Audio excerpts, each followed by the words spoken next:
Цената на парно грејењето во главниот град немало да се зголеми ако градот Скопје ја преземе топловодната мрежа.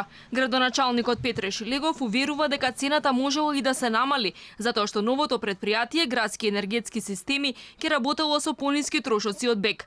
Сепак АДГ ќе го зголеми основашкиот капитал за половина милион евра, а ќе земе и кредит од 1 милион евра. Фирмата ќе вработи 110 лица, со што дополнително се зголемува бројот на луѓе кои ќе бидат исплаќани од буџетот на град Скопје.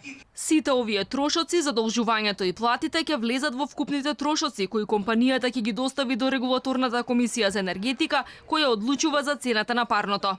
Напротив, очекувам дека ќе дојде до намалување на цената и јавните набавки во рамките на градот, меѓутоа истите постапки што сме ги воделе се во просек за 20% поевтини цените во однос на минатото, а квалитетот, како што и на денешната демонстрација на опремата за третирање на комунален отпад можете да видите, сериозно повисок од минатото. Истото тоа ќе се случи во градски енергетски системи. Јавноста бурно реагираше откако од ГЕС соопштија дека ќе вработат 110 лица. Негодуваа затоа што и овие вработувања ќе значат трупање на кадри во локалната власт. Шилегов тврди дека за дел од позициите луѓе може да се ангажираат преку трансфер на службеници од други институции.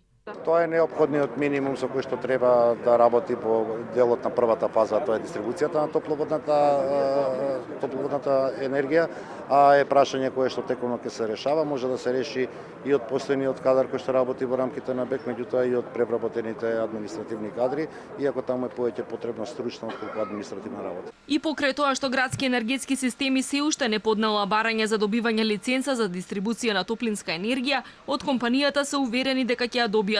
Официјално барање планирале да пуштат во октомври, а да ја преземат работата кон средина на грејната сезона. Од друга страна, БЕК, која има 35 годишна лиценца за дистрибуција, наголемо се подготвува за старт на грејната сезона. Таа треба да почне за 2 недели, но може да стартува и порано, ако УХМР прогнозира дека средната температура на редниот ден ќе биде иста или помала од 12 степени.